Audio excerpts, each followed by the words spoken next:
Assalamualaikum warahmatullahi wabarakatuh. Masih bersama Amel. Kali ini kita berada dalam program Mimbar Podcast. Jadi beda dengan acara sebelumnya yang kita membahas soal koran. Kali ini kita berbincang dengan seseorang yang akan membahas soal masalah yang sekarang menjadi sorotan di masyarakat, terutama bagi para buruh. Ya. Aku jelasin dikit ya, untuk Mimbar Podcast ini itu program wawancara khusus kita dengan sejumlah narasumber yang membahas berbagai hal mulai dari olahraga, politik, ekonomi, dan berbagai masalah yang terjadi di masyarakat. Kali ini program pertama khusus kita hadirkan bagi para pemirsa masalah JHT. Jadi kita datangkan nih tamu kita merupakan Ketua DPW Federasi Serikat Pekerja Metal Indonesia. Iya Bang ya? Ya, benar. Provinsi Sumatera Utara. Provinsi Sumatera Utara dengan Bang Willy Agus Utomo. Willy Agus Utomo. Panggilannya Bang apa Bang? Panggilannya Willy aja. Willy atau aja. Disingkat Wow, Bung Wow. Wow. Oh, keren Bang. Singkatan nama saya Willy Agus Utomo atau disingkat Wow. Wow. Tapi sering juga kita bilang Willy amanah umat, insya Allah. Berjuang untuk rakyat. Oke Bang Wow. Ya. Jadi kita sekarang ini mau ngobrol soal polemik JHT gitu terkait adanya keluar undang-undang ya Bang ya, bahwa JHT hanya bisa diambil pada usia 56 tahun ya Bang ya. Bisa nggak jelasin gimana tanggapan Abang terkait JHT ini? Ya, terima kasih. Assalamualaikum warahmatullahi wabarakatuh.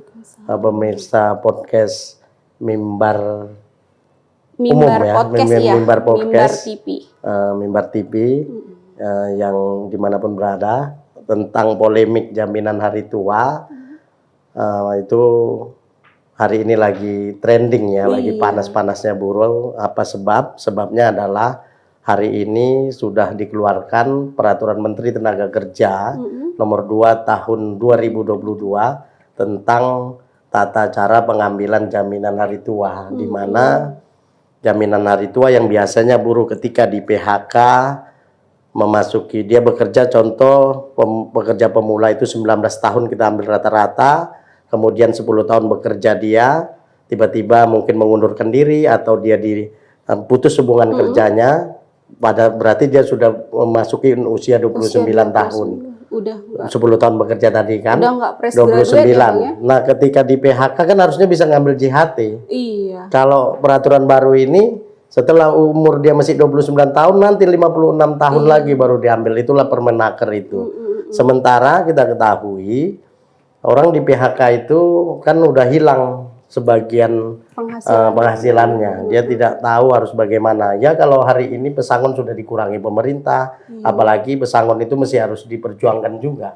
Ada proses-proses untuk mendapatkan hak pesangon, sehingga alternatif yang paling utama yang diharapkan buruh untuk menyambung kehidupannya lagi di usia yang 29 tahun itu adalah jaminan hari tua yang sudah 10 tahun ditabungnya. Sehingga itu yang membuat buruh hari ini marah. Bukan serikat pekerja, serikat buruhnya saja. Semua buruh ini marah. Kalau ditanya, kita boleh tanya semua buruh, mungkin semua buruh menolak jaminan hari tua tersebut. Sehingga kalaulah ditunggu 56 tahun, sementara kita ketahui hari ini situasi pandemi COVID, banyaknya PHK, perusahaan tutup, tiba-tiba mereka ketika di PHK JHT-nya tidak bisa diambil, ini memang sangat menjadi kiamat bagi kaum buruh. Iya Bang, bisa jadi sebenarnya kalau misalnya bisa diambil kayak kemarin 5 tahun kerja, tiba-tiba di PHK bisa ambil, bisa jadi modal kerja ya Bang ya. Benar, kalaupun dia tidak menjadi untuk apa, bisa untuk usaha dia, entah dia buka kecil-kecilan gitu. Kalau umur 56 ya enggak mau jadi apa? Ya benar, 56. 50. Kan sebenarnya 56 tahun pemerintah kan sudah mengeluarkan jaminan pensiun. Jaminan pensiun itulah yang memang mutlak dalam aturannya 56 tahun dan buruh tidak meributkan itu. Oh iya ya Bang. Jaminan hari tua ini sebenarnya kan adalah ketika mereka di PHK harusnya itu, dan sebelumnya peraturannya boleh diambil, kenapa diganggu-ganggu? Itu toh uang buruh, tidak ada uang pemerintah di situ. Itu yang membuat buruh kecewa hari ini. Jadi menyikapi peraturan ini gimana Bang dari Serikat Pekerja yang ada di Sumatera Utara? Ya, kami dari elemen serikat pekerja serikat buruh di seluruh Sumatera Utara khususnya sudah menggelar rapat, semua elemen serikat pekerja serikat buruh di Sumatera Utara jelas tegas menolak. Menolak, dan yang sudah kami lakukan adalah hari ini kami sudah mengirim surat ke Presiden Jokowi, kemudian ke Menteri Tenaga Kerja langsung untuk agar membatalkan Permenaker nomor 2 tahun 2022. Kemudian tuntutan kami selain mencabut Permenaker tersebut, kami juga meminta agar Presiden Jokowi mencopot Menteri Tenaga Kerja, karena kami anggap selama beliau Ida Fauzia menjabat Menteri Tenaga Kerja, banyak hak-hak buruh yang dikebiri. Peraturan-peraturan itu jangankan berpihak untuk buruh, justru netral saja pun tidak. Jadi banyak hak yang dikebiri pasca Menteri Tenaga Kerja Ida Fauzia. Harusnya yang namanya di republik manapun Menteri Tenaga Kerja itu ya namanya Menteri Tenaga Kerja. Dia harus menteri yang membela tenaga kerja, membela buruh, karena memang hakikatnya pekerja buruh itu memang bukan di Indonesia ini bukan mitra, dia memang tidak seimbang dengan perusahaan, makanya ada Menteri Tenaga Kerja. Seharusnya jadi tameng ya Bang ya? Ya harusnya jadi tameng dan melindungi hak pekerja buruh. Kalau gitu namanya Menteri Pengusaha saja. Itu sejarahnya Menteri Tenaga Kerja, karena memang buruh itu harus dilindungi, karena banyak pengusaha yang memperlakukan buruh itu tidak adil, tidak sesuai undang-undang, walaupun kita tidak katakan semua pengusaha itu jahat atau tidak baik. Tapi kalau ukurannya ya kalau berani jujur, di 70 sampai 30 yang baik cuma 30% aja itu. Udah kita survei-survei itu Bang ya? Iya. Oke, Bang, itu kan ada polemik juga di masyarakat gitu kan Bang. Kalau misalnya seperti ada kejadian-kejadian seperti ini, buruh turun ke jalan, gitu Bang. Jadi banyak di masyarakat tuh tanda kutip buruh itu identik dengan tukang protes, tukang demo selalu nggak pernah puas tuh dengan apa yang diputusan pemerintah gitu. Itu gimana Bang? Ya memang sebenarnya kami juga tadi saya sambungkan, hari ini kita sudah kirim surat. Yang kedua kita juga akan menggelar aksi besar-besaran. Aksi walaupun mungkin karena situasi pandemi mungkin nanti kami bisa mengikuti sesuai protokol kesehatan ya, dan mengurangi banyaknya massa pastinya. Nah memang identik dengan yang namanya demo-demo itu, masyarakat awam ya itu sangat alergi dengan adanya aksi-aksi unjuk rasa khususnya kaum buruh. Tetapi kami ingin sampaikan sejauh ini di Sumatera Utara ataupun di Indonesia pada umumnya aksi-aksi buruh itu jarang ada anarkis lah, jarang buruh itu melakukan hal-hal perbuatan yang melanggar hukum ketika menyampaikan aspirasi. Justru tertib semua kalau saya kira buruh dalam melakukan penyampaian aspirasi baik di Indonesia dan di Sumatera Utara. Kenapa kami lakukan ini? Perlu juga masyarakat ketahui bahwasannya jalur-jalur sebenarnya kenapa kami unjuk rasa itu adalah jalan terakhir sebenarnya, karena kami sudah protes melalui surat, mungkin melalui media, atau ketemu langsung dengan pihak pemerintah, tetapi memang tidak ditanggapi atau tidak direspon, sehingga itu adalah sebenarnya jalan terakhir agar pemerintah tahu bahwasannya kami ini seluruh buruh, bukan hanya pimpinan-pimpinan buruhnya saja yang menolak tersebut, tetapi buruh-buruh langsung di akar rumput, yaitu buruh pabrik, itu melakukan protes. Maka kita ajak bareng untuk agar didengar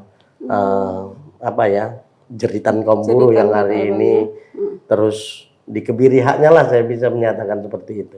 Mungkin untuk itu ya kami berharap kepada masyarakat juga harusnya mendukung itu, karena yang kami perjuangkan justru adalah untuk mungkin anak-anak Bapak Ibu sekalian yang menganggap demo itu tidak positif, tapi untuk perjuangan mungkin anak cucu mereka juga, perjuangan JHT hari ini kami perjuangkan, apabila kembali seperti awal kan yang nikmati nanti masyarakat pekerja juga yang bakal akan bekerja.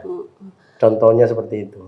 Bang, kalau bicara soal buruh ya Bang ya, itu kan rata-rata tuh lebih banyak itu kalau demo besar-besaran atau apa itu rata-rata soalnya karena gaji yang kecil gitu, karena upah yang dinilai tidak sesuai. Pemerintah bilang udah dinaikin, tapi kita malah tuh masih kecil tuh gitu kan. Kenapa? Menurut abang gimana sih kalau di Indonesia ini posisi buruh itu seperti apa sih bang? Kenapa kayaknya selalu kekecilan? Kok kurang bersyukur lah mungkin gitu ya. Iya, masyarakat ini udah bukan masyarakat juga ya bang, pengusaha ini udah dinaikin, modalku juga kurang gitu. Kalau kemarin kan dari pernyataan dari para pengusaha modal kecil gitu kan, buruh terus minta duit aja gitu ya, minta gaji naik terus. Sedangkan inflasi kita juga udah tinggi gitu kan. Itu gimana menurut abang itu? Jadi sebenarnya kebijakan upah di Indonesia itu, upah kita di Asia Tenggara aja kita tertinggal jauh dengan beberapa negara seperti Malaysia, Singapura, Vietnam, dan Thailand gitu kan. Padahal kita lebih berkembang padahal kita dulu ya, seharusnya upah kita lebih besar. Jangankan kita bicara dengan negara-negara seperti Amerika Latin dan Eropa ya, kita sudah sangat jauh. Nah, banyak orang tidak menyadari upah buruh di Indonesia itu sebenarnya upah buruh lajang. Jadi upah dia itu hanya untuk makan dia. Kalau ada anaknya 3 itu nggak dihitung pemerintah. Gitu. Nah ini yang masyarakat tidak tahu. Regulasinya seperti itu. Jadi buruh itu upahnya di Indonesia hanya upah lajang. Upah lajang yang dihitung berapa dia makan, berapa biaya kehidupan untuk dia sendiri. Tetapi pada prakteknya kan rata-rata kalau suaminya bekerja, istrinya tidak bekerja. Ada yang dua-dua itu relatif jarang, bener kan?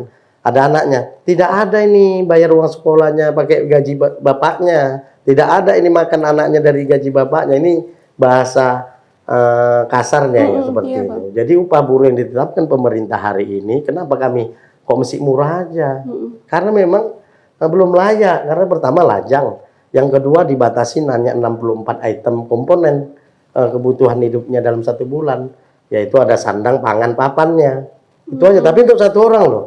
Jadi kalau ibu suaminya kerja itu, kalau ibu nanti nggak kerja, sebenarnya untuk makan dia aja. Nah, realitanya benar nggak? Kita lihat saja praktek di lapangan. Hari ini banyak buruh kerja ganda ketika istrinya tidak bekerja. Apa itu? Dia akan narik ojek, narik becak, betul kan? Driver online, atau dia memasar-masarkan berjualan online di rumahnya. Kalau mengandalkan gajinya yang hanya rata-rata 3 juta untuk menghidupi 5 orang, saya kira tidak cukup. Jangankan dia untuk buat rumah, untuk nyewa rumah sama makan sehari-hari nggak cukup. Nah itu yang membuat kita melakukan protes. Dan yang lebih parahnya di dalam Undang-Undang Cipta Kerja sudah dulu hanya dihitung lajang, kemudian sandang pangannya hanya 64 item kebutuhan hidup layak. Hari ini nggak dihitung lagi buruh makan apa. Jadi setelah Undang-Undang Cipta Kerja 2 tahun buruh nggak naik upah loh. 2 tahun ini buruh naik pun upah minimum kabupaten kota, tapi sektornya udah hilang. Itu sama saja tidak naik. Nah, hari ini pemerintah justru tidak menghitung berapa dimakan lagi sama kita, tapi hanya berdasarkan inflasi tambah pertumbuhan ekonomi. Jadi itulah yang hari ini sedang diributi buruh menolak Undang-Undang Cipta Kerja. Karena apa? Sudah upah lajang saja yang untuk dibantu menghidupin istri dan anak-anaknya, hari ini buruh tidak lagi dihitung apa yang dimakannya hari ini, hanya berdasarkan pasar. Apa itu inflasi dan pertumbuhan ekonomi?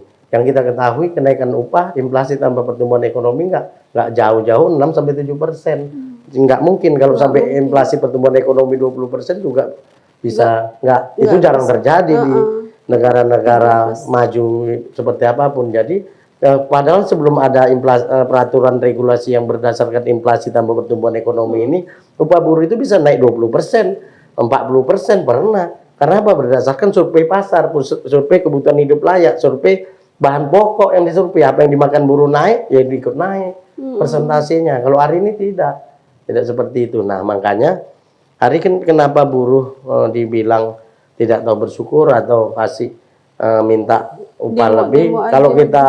Kalau kita bicara jujur, pembagian keuntungan dari apa yang dikerjakan buruh itu tidak sesuai juga, jauh panggang dari api. Jadi tidak seberapanya itu. Masyarakat banyak yang nggak tahu malah itu ya bang ya, hanya upah untuk buruh lajang. upah buruh Jadi lajang buruh di gitu. Indonesia itu pemerintah kasih itu hanya bukan untuk suami atau bukan untuk istrinya, hanya untuk dia sendiri. Jadi kalau ada di satu kepala keluarga hanya satu bekerja, berterima kasihlah sama buruh itu karena itu hitungannya adalah untuk makan dia, makan dia yang dihitung pemerintah dalam 1 bulan. Bukan nggak ada dihitung gajinya istrinya, makan berapa berasnya, anaknya berapa, tidak ada masuk.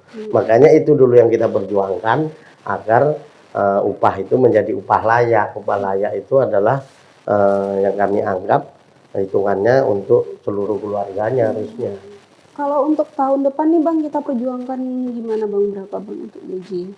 Kita menuntut memang hari ini sebenarnya kita minimal naik di angka 10% sampai 15% tuntutan kita yang standarnya setiap kenaikan upah. Justru tahun ini kenaikan upah minimum Provinsi Sumatera Utara dan beberapa kabupaten kota kenaikannya nggak sampai Rp2.000. Saya pernah menyatakan di media untuk bayar parkir 1 hari aja nggak cukup. Jadi kenaikan upahnya kurang lebih 30.000 bahkan 27.000 kalau provinsi. Iya. Sebulan 27.000 sebulan. Karena inflasi juga 3 plus minus 1 ya Bang ya kenaikannya Bang ya. Oke Bang. Kali ini aku coba minta Abang jelasin Bang soal serikat buruh itu gimana sih Bang? Banyak yang kurang ngerti tuh Bang. Serikat buruh itu apa sih kerjaannya gitu? Kenapa sih gitu? Dan sekarang serikat buruh untuk di Sumatera Utara itu berapa banyak dan untuk anggotanya berapa banyak? Ya, serikat pekerja serikat buruh itu diatur dalam Undang-Undang 21 tahun 2000 kebebasan berserikat, dan itu baru tahun 2000 lah kebebasan berserikat itu kita berkumpul berserikat di perusahaan itu bebas, tidak hanya satu perusahaan. Nah, kemudian kalau sebelumnya itu kan bahkan serikat buruh di zaman-zaman tahun di bawah 60-an, kemudian sampai Orde Baru itu dikungkung kan, serikat buruhnya dikungkung. Kemudian hari ini kita sudah ada kebebasan berserikat, bersyukur. Nah, apa serikat pekerja serikat buruh itu pentingnya bagi pekerja buruh? Ya sangat penting. Pertama adalah satu sebagai sarana wadah kita bersatu. Kalau kita sendiri, perusahaan juga ketika tidak ada serikat pekerja serikat buruh, dia pastinya akan lebih leluasa dalam hal untuk mencari keuntungan sebesar-besarnya tanpa memperhatikan kesejahteraan buruh. Tetapi dengan ada serikat buruh, justru buruh pertama sudah ada persatuannya, kemudian minimal ada pengurusnya di sana, bisa ketika ada masalah buruh dia bisa berbicara untuk mengatasnamakan pekerja buruh di perusahaan. Kemudian serikat pekerja serikat buruh itu penting apa gunanya juga? Gunanya ketika sudah terbentuk serikat pekerja serikat buruh di perusahaan, selain berjuang melakukan advokasi, berjuang untuk membicarakan kesejahteraan buruh, hak mereka adalah membuat perjanjian kerja bersama dengan perusahaan, yaitu sejajar haknya. Pimpinan serikat buruh dengan pengusaha itu melakukan perundingan untuk mengangkat hak dan kewajiban kedua belah pihak. Jadi hakikatnya hubungan industrial yang adil, harmonis itu adalah ketika ada serikat pekerjanya sudah kuat, pengusaha juga mematuhi aturan dan dibuat perjanjian kerja bersama yang mengatur hak dan kewajiban, kemudian meningkatkan kesejahteraan buruh di atas undang-undang lagi melalui PKB. Itu Bang, perusahaannya itu ada ketentuan nggak berapa jumlah? Jadi syarat menjadi membentuk serikat pekerja buruh itu minimal 10 orang pekerja buruh sudah bisa membentuk serikat pekerja. Jadi berarti kalau ada perusahaan itu mempekerjakan 10 lebih, dia sudah berhak untuk berserikat buruh. Dan dilindungi oleh undang-undang. Dalam undang-undang itu dinyatakan tegas siapapun dilarang menghalang-halangi membentuk atau tidak membentuk serikat pekerja serikat buruh. Itu ada ancaman hukumannya 1 sampai 5 tahun penjara kalau memang misalnya kita membentuk serikat pekerja serikat buruh di perusahaan, di PHK, tidak boleh di PHK, tidak boleh dimutasi, tidak boleh menghalang-halangi, mengintimidasi. Nah, itu ancamannya 1 sampai 5 tahun bagi pengusaha yang melakukan penghalang-halangan. Jadi dengan berserikat buruh kuat. Kalau nggak berserikat pasti ya sewenang-wenang aja dia, udah pasti itu. Pesangon tidak dibayar, normatif Karena buruhnya juga tidak akan tahu menahu tentang dunia luar. Ada serikat pekerja, serikat buruh kan ada yang, oh ini regulasi berubah, oh ini aturan. Nah, Jadi tahu ya Bang ya. serikat pekerja adalah garda dan pusat informasi perjuangan kaum buruh di pabriknya. Jadi berserikat sangat penting. Apalagi hari ini dengan regulasi yang makin memperparah kondisi kehidupan kaum buruh. Oke, Abang Willy. Bang, wow. Bung wow aja. Bung wow. Gitu tadi pembicaraan kita kayak udah panjang lebar ya pemirsa tentang buruh, tentang JHT, polemik JHT. Mudah-mudahan bisa selesai untuk polemik JHT ini. Karena itu kayaknya bukan cuman, aku juga tuh ngerasa, kalau sempat umur 56 tahun, kalau aku sendiri gimana? Memang yang marah ini perempuannya nih. Kalau bapak-bapaknya nggak apa-apa deh. Disimpan untuk hari itu. Oke Bang, Bung Wow. Oke, begitu pembicaraan kita dengan Bung Wow. Jadi begitulah mimbar podcast kita untuk hari ini. Terima kasih Bung Wow atas waktunya. Terima kasih kepada pemirsa. Assalamualaikum warahmatullahi wabarakatuh.